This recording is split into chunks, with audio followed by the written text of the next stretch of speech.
cell disease. Sickle cell disease is an inherited blood cell disorder that affects the hemoglobin in your blood. Hemoglobin is a protein that carries oxygen through the blood. Without that oxygen, it causes blood clots in the body. These blood clots can cause pain, it makes you have eye problems, things like that. So sickle cell disease is the most common genetic blood disorder. It is estimated that 100,000 people in the U.S. Have sickle cell disease, and over 20 million people worldwide have this disease. So this is a pretty big deal. 1 in every 365 African American births, a child is diagnosed with sickle cell disease. 1 in every 1,200 Mexican American births, there is a child diagnosed with sickle cell disease. So, anybody can be affected by sickle cell disease, but it is most prominent in people of color, such as African Americans and Mexican Americans. So, here in South Carolina, 45% of the patients are females and 54% are males. The mortality rate for children ages 0 to 3 is 68%. Between the ages of 4 to 9, 39%. The ages of 10 to 14, 24%. Now, these children aren't dying from sickle cell disease itself. They're dying from the effects such as organ failure. Organ failure is a big cause of death from people that have sickle cell disease.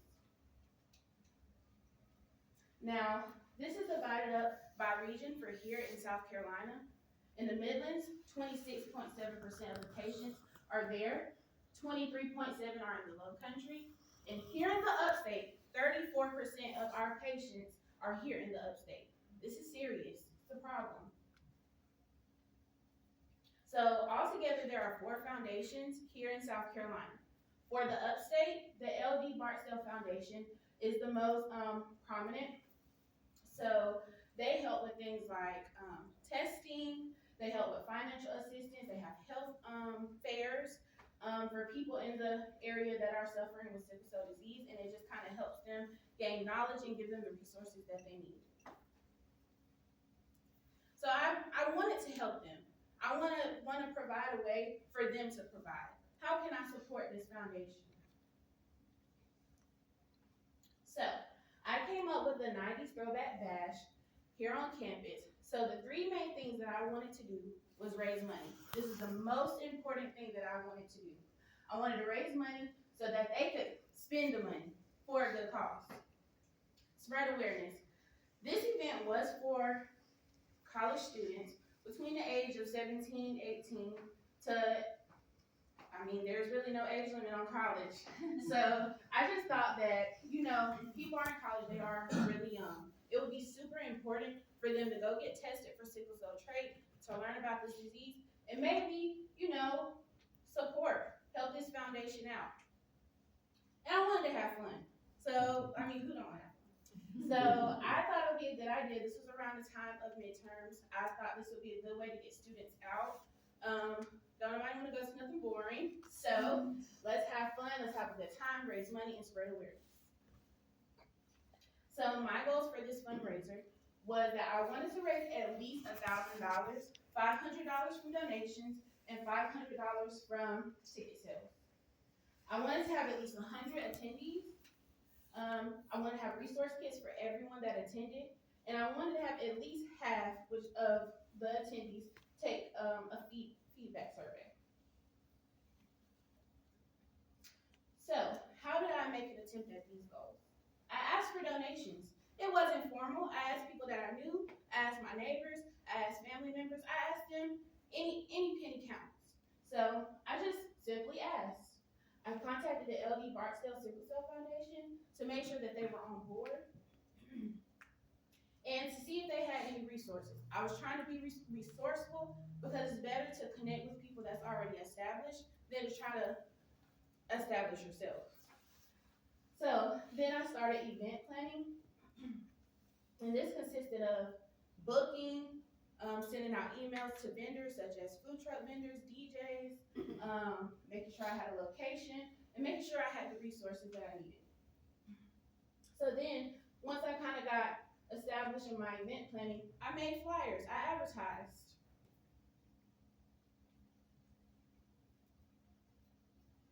Here's my flyer. It had all the details on there. I put them up all around campus.